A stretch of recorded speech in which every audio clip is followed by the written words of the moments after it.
Warriors wake up, soldiers check in. What mission are we on today? Family, you know what today is. It's Warrior Wednesday. Listen, wanted to chop on something real quick. Want to talk about something real quick. Something that came to mind as I'm getting ready for a meeting. I wanted to talk about this real quick. Something that's been trending, that's been coming through my feeds. I've been seeing on various things. But something from a hidden perspective, when I saw it, I said, okay. And I see my brothers and sisters talking about it. I see, it's trending heavy. It's being shown on national media, and people are talking about it on major podcasts and various things. But one of the things for me is always critical. And those of you that know me, my mission, my vision is to truly amplify the notion of Black youth empowerment in a way that it becomes a normalized construct that we naturally, as the village, engage in every action and decisions, really considering how everything that we do impacts and influences how our youth, our children, engage and experience the world based on the village around them, based on the people that make up their environment, that makes up their natural context of life.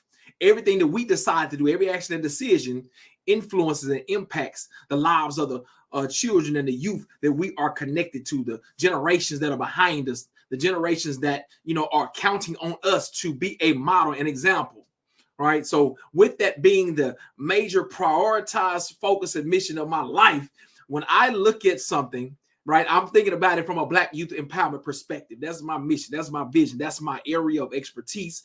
And that's where I wake up and I envision how I can grow and develop and impact in those areas. So when I look at a particular a trending topic, right, whether it be mainstream media, or if I see something that everybody's connecting to and starting to be influenced by, I immediately start to look at it from a lens of how does this impact our children? How does this impact our youth? How does this impact the minds of the generations that we are fighting for, that we are at war for, to help them reach their full power and potential? So the trending topic that I identified and I saw that I've been seeing over and over is the Cam Newton incident at one of his camps, where he got into a altercation with some of the some of the youth that was in the camp, right? So of course, I know if you haven't seen it, the clip that they shows the altercation had escalated to where they're fighting. They're in a physical altercation where it's several youth that he's engaged. And of course, Cam Newton is a big brother, 6'6", 240 pounds. So he got several youth that are swinging at him, that are trying to tackle him and wrap around him. So he's kind of tussling and wrestling with the young warriors at the camp. Right. And this is being shown as a highlighted trending topic. Right. They're showing, how he wrestled with him, and one of the youth tried to punch him from the side, tried to what we call a sneak attack, and how he threw one of them, and one of them is wrapped around him, and he pushing them back and forth. So it's the highlight, or the core narrative that's being painted is that these are Black youth at a camp. At Cam Newton's camp that attacked him, right? So immediately, it creates a characterization of those Black youth, right, as that are troublemakers. They're being disrespectful to youth. They're not being grateful to being at the camp. So all of that is in play when you're looking at it. If I'm looking at it as a parent, I'm looking at it as a teacher, I'm looking at it as a, somebody that's in the community, I'm looking at it as a Black man, I'm looking at it as someone who, is looking at how mainstream media has painted Black youth. And I see this incident, if I am only thinking about what they're showing and the surface narrative that's being played, well, it kind of intensifies my notion of where we are with our youth, right? You're saying, man, these youth, see, I told you, they don't appreciate nothing. They out of hand, out of control, and you start to intensify this concept of Black youth in your mind as a character that is connected to trouble, that is connected to at-risk behavior, that is connected to, this hood mentality and all the different labels and things that we've put on our youth, and start to lay a blanket out over them as, okay, this is what Black youth are, especially when you don't work directly with them consistently on a daily basis, when you're not engaged in the depths of, you know, what it takes to really help and grow and develop and what their experiences are and their lenses are, right? So showing Cam Newton fighting with these youth, right, amplifies, right, a concept of dysfunction with Black youth, right? So if you're not, if you're only looking at it from a surface lens, you will, in our mind, because this is something that's reinforced through everything that we are seeing, through most of the things that we are seeing in mainstream media, through the music, through movies, through shows, on social media, showing youth doing these different things that are counter to their development, right? So you're seeing this, you're seeing Black youth attacking a grown Black man that in our minds, right, is saying, hey, they are disrespecting the opportunity to be in this camp. Now, while this may be true for those youth that were involved in it, the hidden story, and this is important, right? Because I want us to go from just being at the surface of situations, right? And I'm not saying that this is everybody, but I'm talking about those that are thinking about it based on how the narrative is being played on the videos that we are showing and the commentary that's around it in, you know, on your Fox News, your Fox Sports, and your you know, all of your different podcasts, major podcasts that are speaking about it from just the Black youth and Cam Newton being involved in the incident. My perspective, my take is going to, what I'm looking at is, what is the deeper layers? What are the hidden layers? What are the unrecognized layers of this situation, or what this situation allows us to now do a deeper analysis on and actually do some deeper understanding of how we can actually amplify the other side of what Cam Newton is doing or has done in his attempts or in his efforts to engage youth in his camps or in his programs or whatever it is that he has done. Because over the years, I've seen various camps and 7-on-7 teams that he's developed, in different camps and combines that he's, you know, that he's ushered in or he's been a part of. I've seen this over many years that he's been involved in this work, right? So let's think about it for a second. So let's say that he has done this over a period of 10 years, right? Doing camps, doing community-based programming that, you know, exposes youth to opportunities to display, to illustrate or depict their skills, right? To show what they can do on the field, what they can do in, you know, in different combines, right? Over a period of 10 years, let's say over a period of 10 years, there have been thousands of youth that have come through Cam Newton's camps, right?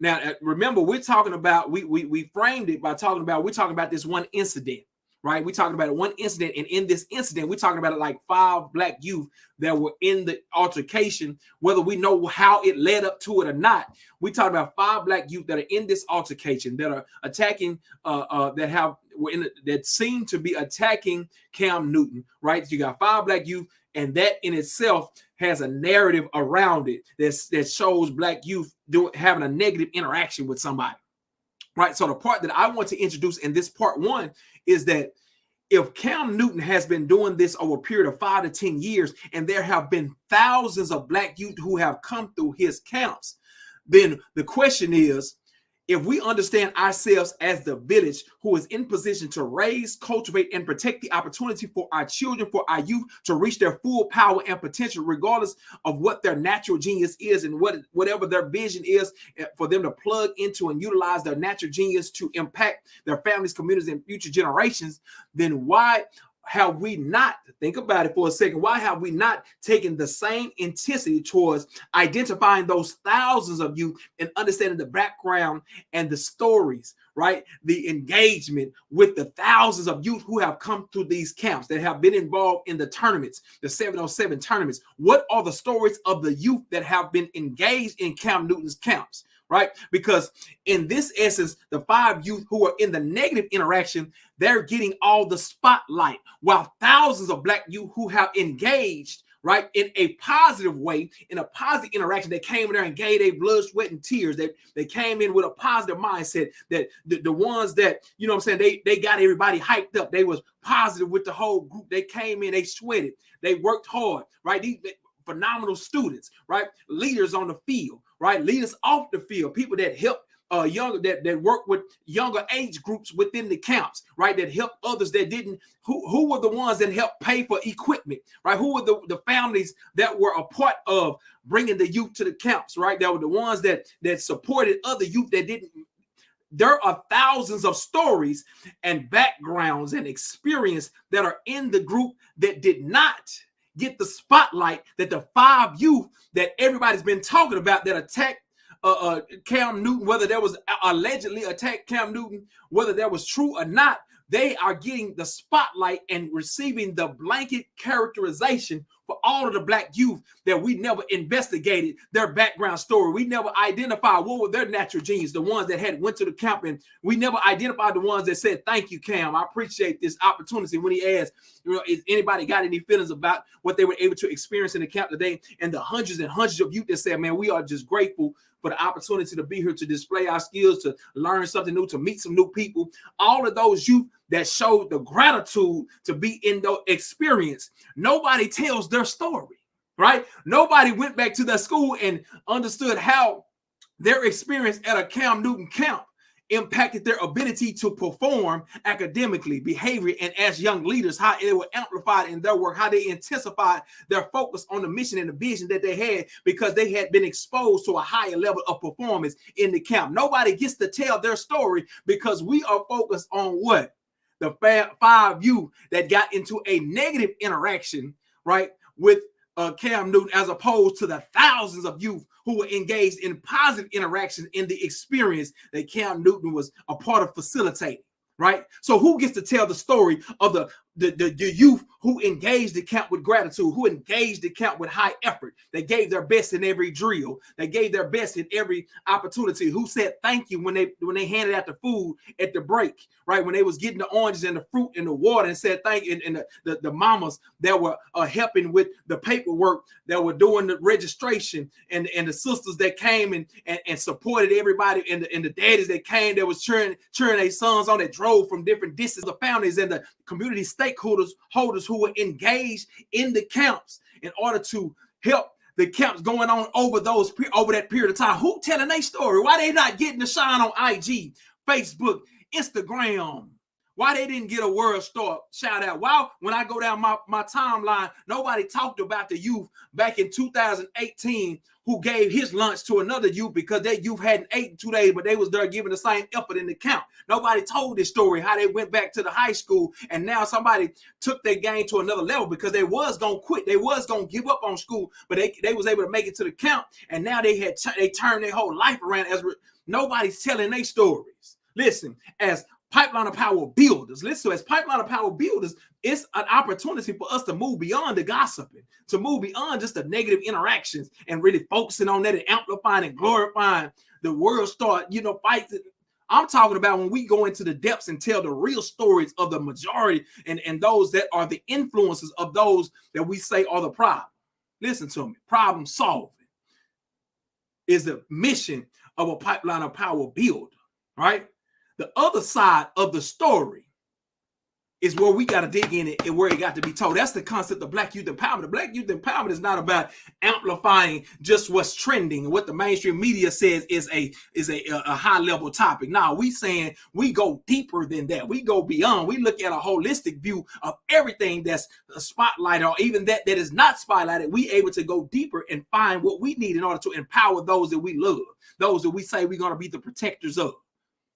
Part 1, family, the hidden layers of every trending topic has to be explored, because it is from those hidden layers that we utilize in our approach to accomplish the mission of empowering our youth to reach their full power and potential.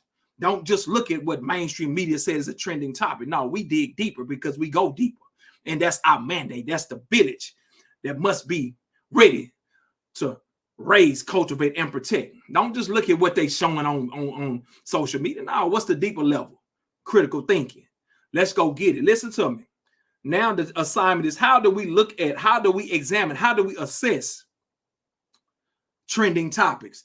How do we look at the other side from a perspective that we could utilize to educate and empower our youth so that they can understand how to engage situations of that nature, right? How do you educate from the Cam Newton incident? Can you take it, as opposed to gossiping, but can you take it and break it down and utilize it in a actual critical thinking discussion that would allow you to build an understanding of what's happening, so that when they encounter or when they discuss and engage it with somebody else, they're able to provide a holistic understanding that other people can grow from, that their peers can grow from. That's our job.